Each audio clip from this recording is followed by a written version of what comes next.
À chaque épine de ronce, une goutte de gelée blanche.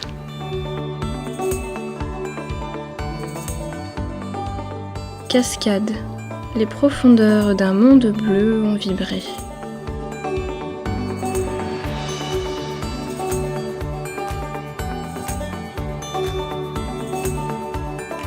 Dans la bouche de chacun, la langue des feuilles rouges de l'automne.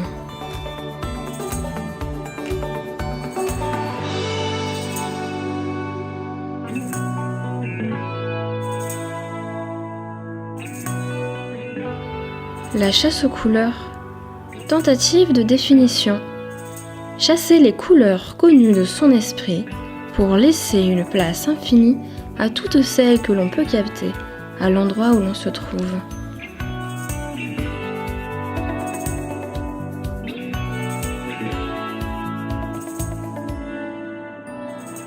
Le collectif Dérive d'Espace, avec le Conseil des jeunes de Cypra France, vous présente Zoom sur l'environnement, une chasse aux couleurs pour un changement de cadre.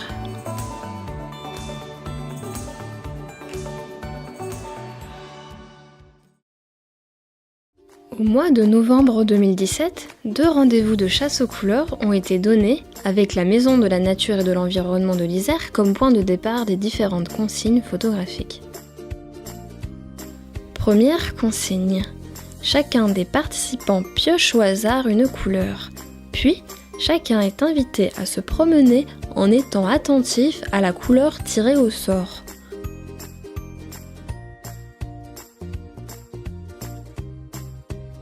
L'objectif est de capter tous les objets, toutes les choses ou surfaces de la couleur désignée. Au bout de 15 minutes, on s'arrête, on regarde autour de soi et on choisit un objet d'une autre couleur que celle de départ. L'objectif est de revenir sur ses pas en portant l'attention cette fois sur la couleur de son choix. Sur l'expérience, l'idée que le bleu n'était pas présent dans la nature, c'est pas vrai. Où est la nature dans le bleu? Dans la deuxième consigne, on demande à chacun de se remémorer un souvenir heureux en montagne et de l'écrire. Cela peut être une situation vécue ou un paysage particulier. L'objectif est de mettre des couleurs sur ce souvenir et d'aller les retrouver dans l'espace urbain autour de la MNEI. Je trouve que dans la chasse aux couleurs, tout n'est pas noir, genre on voit que des grilles et des trucs comme ça, mais c'est aussi en fait les couleurs et les choses qu'on a vues ailleurs. Finalement, en les cherchant bien, on peut les retrouver ici. Et l'idée que si ça se trouve dans mon inconscient, je vois une couleur ou un truc qui me rappelle ce souvenir dans l'autre sens, quoi. Je sais pas si ça arrive en vrai, mais c'est possible que ça marche aussi comme ça, la mémoire. Pour cette troisième consigne, on invite les participants à sonder leurs émotions, plus précisément leur humeur du moment, et à l'écrire sur un papier.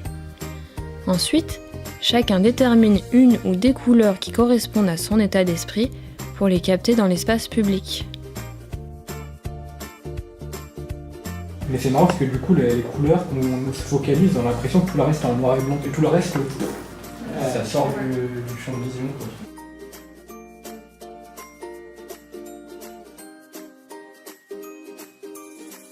Un jour, je trouverai le bonheur au pied d'un arc-en-ciel. Quelqu'un associe donc l'idée de bonheur à la couleur. Enfin, la quatrième consigne mobilise notre capacité à décomposer l'environnement proche comme on le ferait pour un tableau.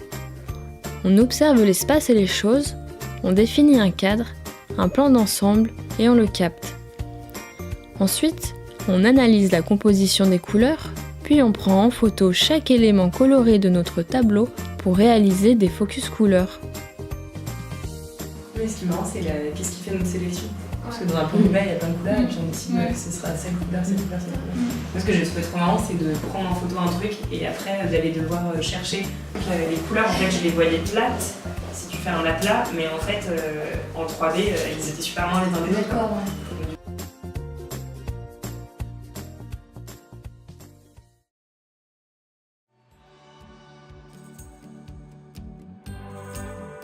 À l'issue de ces 2 chasses aux couleurs, la Maison de la Nature et de l'Environnement de l'Isère accueillera une exposition retraçant cette démarche géographique et artistique.